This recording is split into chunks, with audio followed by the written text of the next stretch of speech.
RRB NTPC exam 28 अगस्त 2025 shift 2 में पूछे गए GK GS. So first question है, आनंद मठ पुस्तक के लेखक कौन है? तो आनंद मठ पुस्तक के लेखक है बंकिम चंद्र चटर्जी। सेकंड क्वेश्चन है, मनरेगा का फुल फॉर्म क्या है? तो मनरेगा का फुल फॉर्म है महात्मा गांधी राष्ट्रीय ग्रामीण रोजगार गारंटी अधिनियम। थर्ड क्वेश्चन है, मधुमलई राष्ट्रीय उद्यान भारत के किस राज्य में स्थित है? तो मधुमलई राष्ट्रीय उद्यान भारत के तमिलनाडु राज्य के नीलगिरी जिले में स्थित है। फोर्थ क्वेश्चन है, कंप्यूटर में किसी फाइल को सिलेक्ट करने के लिए किस शॉर्टकट की का उपयोग किया जाता है?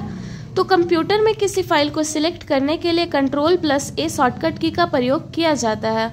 पांचवा क्वेश्चन है, वर्तमान में आरबीआई गवर्नर कौन है? तो वर्तमान में आरबीआई गवर्नर है संजय मल्होत्रा। छठा क्वेश्चन है, विक्रम 3201 और कल्पना 3201 किस अंतरिक्ष एजेंसी के द्वारा विकसित किया गया है? तो विक्रम 3201 और कल्पना 3201 इसरो और चंडीगढ़ स्थित सेमीकंडक्टर प्रयोगशाला के द्वारा विकसित किया गया है। सातवां क्वेश्चन है, गौतम बुद्ध ने कितने वर्ष की आयु में आत्मज्ञान प्राप्त किया था? तो गौतम बुद्ध ने 35 वर्ष की आयु में आत्मज्ञान की प्राप्ति की। आठवां क्वेश्चन है, जलवायु परिवर्तन प्रदर्शन सूचकांक 2025 में भारत का रैंक क्या है? तो जलवायु परिवर्तन प्रदर्शन सूचकांक 2025 में भारत का जो रैंक है ये है 10वां। लेकिन अगर पूछा जाए कि 2024 में इसका रैंक क्या था, तो 2024 में भारत का रैंक है 7वां। नवा क्वेश्चन है, बादल जो सौर मंडल की उत्पत्ति का आधार बने किस परिकल्पना से संबंधित है? तो ये निहारिका परिकल्पना से संबंधित है। 10वां क्वेश्चन है, ईस्ट इंडिया कंपनी को कब भारतीय विद्रोह का सामना करना पड़ा था? तो ईस्ट इंडिया कंपनी को 1857 में भारतीय विद्रोह का सामना करना पड़ा था। इस भारतीय विद्रोह को सिपाही विद्रोह और प्रथम स्वतंत्रता संग्राम के नाम से भी जाना जाता है। 11वां क्वेश्चन है, SC/ST जनजाति का उल्लेख भारतीय संविधान के किस अनुच्छेद में वर्णित है? तो SC/ST जनजाति का उल्लेख भारतीय संविधान के अनुच्छेद 330 से 342 तक में वर्णित है। 12वां क्वेश्चन है, वास्को डी गामा दूसरी बार भारत कब आया था?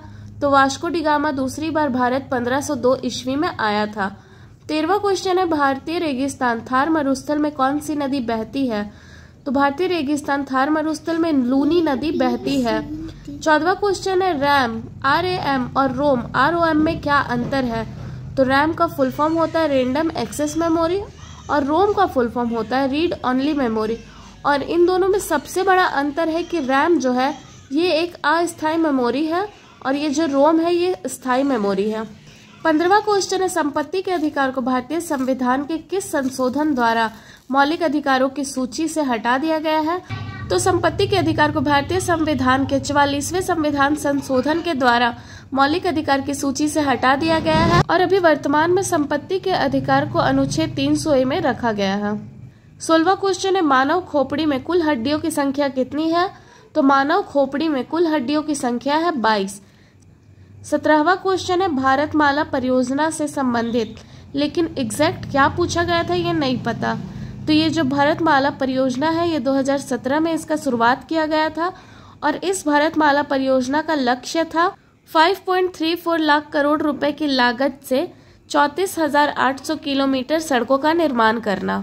18वां क्वेश्चन है, वैदिक काल में दलदल भूमि में जुताई के लिए किस पशु का प्रयोग किया जाता है? तो वैदिक काल में दलदल भूमि में जुताई के लिए गाय का प्रयोग किया जाता था। 19वां क्वेश्चन है, कावेरी जल विवाद किन राज्यों से संबंधित है? तो ये जो कावेरी जल विवाद है ये कर्नाटक और तमिलनाडु राज्य से संबंधित है। 20वां क्वेश्चन है, नीलगिरी बायोस्फीयर रिजर्व किन राज्यों में आता है? तो नीलगिरी बायोस्फीयर रिजर्व तमिलनाडु, केरल और कर्नाटक राज्य में आता है।